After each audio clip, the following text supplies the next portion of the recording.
अस्सलाम वालेकुम। Class ninth. आज हम यूनिट नंबर 3 केमिस्ट्री जो कि है एटॉमिक स्ट्रक्चर, उसका रदरफोर्ड एटॉमिक मॉडल्स डिस्कस करने जा रहे हैं। पिछले लेक्चर में हम लोगों ने डाल्टन्स एटॉमिक मॉडल को स्टडी किया था और आज हम लोग रदरफोर्ड एटॉमिक मॉडल पढ़ेंगे। सबसे पहले बेटा मैं आपको इसकी आउटलाइन देती चलूँ ताकि आपको जो है वो याद करने में आसानी होगी। क्लियर? ये डायग्राम जो आप देख रहे हैं बेटा, यहाँ पर जो आपको नज़र आ रहा है ये है हमारे पास जो है ना, ये जो बॉक्स सा नज़र आ रहा है ये है हमारे पास रेडियो एक्टिव सोर्स। इसके अंदर जो है वो पोलोनियम का जो है ना सोर्स रखा गया है। ठीक है, इस सोर्स में से क्या होता है देखें, इधर ऊपर लिखा भी हुआ है that is the source of alpha particles. यहाँ से अल्फ़ा पार्टिकल्स रिलीज़ होते हैं और यहाँ पर रदरफोर्ड ने एक शीट लगाई थी जो कि येलो कलर की थी। ठीक है, उसको कहते हैं गोल्डन फॉइल। ठीक है, उसने गोल्ड फॉइल यहाँ पर लगाई। उसने क्या किया कि, और ये जो आपको शीट नज़र आ रही है पिंक कलर की, ये है बेसिकली जिंक की बनी हुई। ठीक है, यहाँ पर लिखा नहीं है बट ये जिंक की है। ठीक है, तो ये जो पोलोनियम का सोर्स है बेटा, इस सोर्स में से जो है वो अल्फ़ा पार्टिकल्स को बम्बार्ड किया जाता था इस गोल्ड फॉइल के ऊपर। रदरफोर्ड ने ये करवाया था। रदरफोर्ड ने देखा कि जब उसने इसकी बम्बार्डमेंट की, जो कि सोर्स से निकल रहे थे, रेडियो एक्टिव सोर्स से अल्फ़ा पार्टिकल्स। ठीक है, अल्फ़ा पार्टिकल्स कहाँ से निकल रहे थे? रेडियो एक्टिव सोर्स से। ठीक है, यहाँ से निकल रहे थे। उसने बम्बार्डमेंट की तो उसने देखा कुछ जो अल्फ़ा पार्टिकल्स थे। ठीक है, तो बेटा याद रखें कि एक और बात है कि अल्फ़ा पार्टिकल्स जो होते हैं ना बेटा, अल्फ़ा पार्टिकल्स याद रखें बेटा, वो बराबर होते हैं हीलियम के न्यूक्लियस के। ठीक है, क्योंकि वो डबली पॉजिटिवली चार्ज है। हीलियम जो है ये डबली पॉजिटिवली चार्ज है। ठीक है, ये अल्फ़ा पार्टिकल जो हैं ये हीलियम के न्यूक्लियस के बराबर होते हैं। तो इनने इसके ऊपर जो है वो बम्बार्डमेंट करवाई थी अल्फ़ा पार्टिकल्स की। ठीक है, तो जब इस गोल्ड फॉइल के ऊपर अल्फ़ा पार्टिकल्स की बम्बार्डमेंट करवाई गई तो देखा गया कि कुछ जो ऐसे अल्फ़ा पार्टिकल्स थे वो बिल्कुल स्ट्रेट पास हो गए। ये जो आपको जिंक की शीट नज़र आ रही है ना, इसके ऊपर बिल्कुल कुछ ना अल्फ़ा पार्टिकल्स स्ट्रेट पास हुए। ठीक है, फिर देखा गया कि कुछ ऐसे भी अल्फ़ा पार्टिकल्स थे जो कि स्ट्रेट जाने के बजाय ऐसे डिफ्लेक्ट हो गए। स्ट्रेट गए फिर डिफ्लेक्शन आई गोल्ड फॉइल के ऊपर जो है ना टकरा कर। ठीक है, कुछ अल्फ़ा पार्टिकल, दोबारा से बता रही हूँ, गोल्ड फॉइल पे टकरा कर सीधे चले गए, अनडिफ्लेक्ट हुए। ठीक है, सीधे चले गए।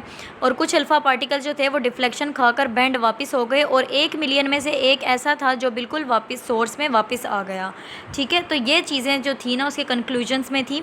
तो देखा गया कि ये क्यों हो रहा है बेटा, तो ये इस वजह से हो रहा था क्योंकि वो जो गोल्ड फॉइल थी बेसिकली, ठीक है, जो गोल्ड की जो फॉइल उन लोगों ने बनाई हुई थी, वहाँ पर जो गोल्ड की फॉइल थी, ऐसे जो वो शीट सी थी गोल्ड की। ठीक है, गोल्ड फॉइल जिसका नाम रखा गया था, उसके अंदर जो होते हैं वो क्या होते हैं बेटा, उसके अंदर जो है वो एटम्स प्रेजेंट होते हैं। क्या प्रेजेंट होते हैं? एटम्स।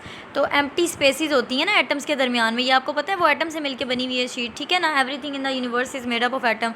तो उसने देखा कि जब उसने अल्फ़ा पार्टिकल्स की बम्बार्डमेंट करवाई तो कुछ अल्फ़ा पार्टिकल्स जो थे ना, इस जो ये बीच में एम्प्टी स्पेसेस थी वो वहाँ से गुजर के बिल्कुल स्ट्रेट जाके जिंक की शीट के ऊपर बम्बार्ड हुए और वहाँ पे एक ग्लो प्रोड्यूस्ड हुआ। ये आपकी बुक में नहीं लिखा हुआ लेकिन ग्लो प्रोड्यूस्ड हुआ था। ठीक है, और वो बिल्कुल ऐसे सीधे चले गए। ठीक है ना, एम्प्टी स्पेसेस से गुजर के और वापस अनडिफ्लेक्ट हुए ये वाले। और डिफ्लेक्टेड कौन से थे जो वापस आ गए? डिफ्लेक्टेड वो थे बेटा, आपको ये भी पता होगा कि एटम के अंदर जो है वो पॉजिटिवली चार्ज पार्टिकल्स भी प्रेजेंट होते हैं। ठीक है, जिनको हम कहते हैं प्रोटॉन्स। तो आपको पता है ये प्रोटॉन्स जो है ये डेंस होते हैं बहुत ज़्यादा। ठीक है ना, तो ये यहाँ से ना किसी चीज़ को गुजरने नहीं देता। तो जब अल्फ़ा पार्टिकल ने इन प्रोटॉन से टकराए तो वो वापस बैंड हुए, तब जाके वो बैंड हुए थे। ठीक है ना, और 1 मिलियन में से जो एक था वो वापस आ गया। ठीक है, तो अल्फ़ा पार्टिकल्स जो हैं वो इस प्रोटॉन पे टकरा कर, जो कि पॉजिटिवली चार्ज है, वहाँ से टकरा कर वापस आ गए और कुछ एम्प्टी स्पेसेस से गुजर कर बिल्कुल स्ट्रेट पास हो गए। ठीक है बेटा, ये आपको समझ आ गया होगा। ये सारा जो है ना इस लेक्चर में यही बताया गया है कि रदरफोर्ड ने जो है रदरफोर्ड बम्बार्डेड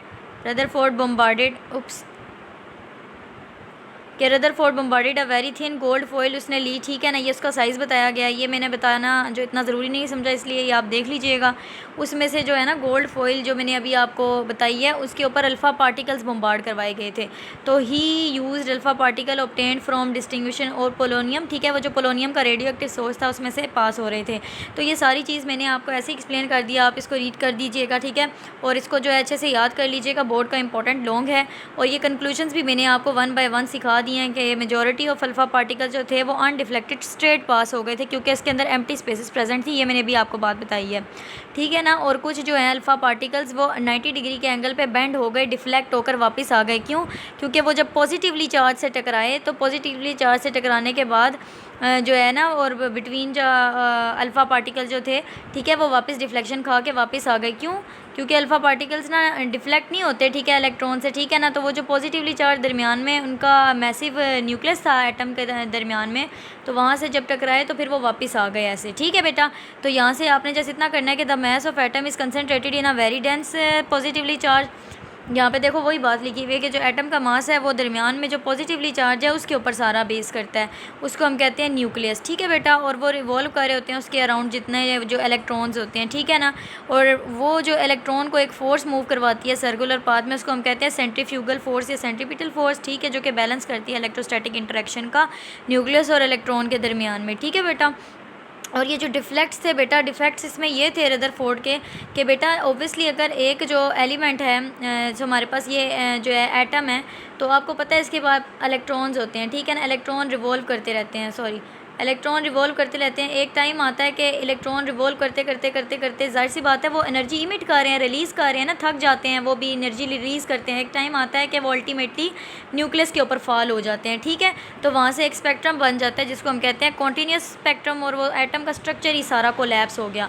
तो यहाँ से इसके ये डिफेक्ट्स मिल गए थे, ठीक है। बाकी इसके स्ट्रक्चर में बस इतना ही बताया हुआ है, ये सारी बातें मैंने आपको एज इट इज़ रिपीट कर दी, आपने यहाँ से इसको एज इट इज़ याद कर लेना है। सारा कुछ जो इसमें इंपॉर्टेंट था मैंने आपको बता दिया। नेक्स्ट लेक्चर में मिलते हैं। अगर चैनल पे नए हैं तो सब्सक्राइब और लाइक ज़रूर कीजिएगा। अल्लाह हाफ़िज़।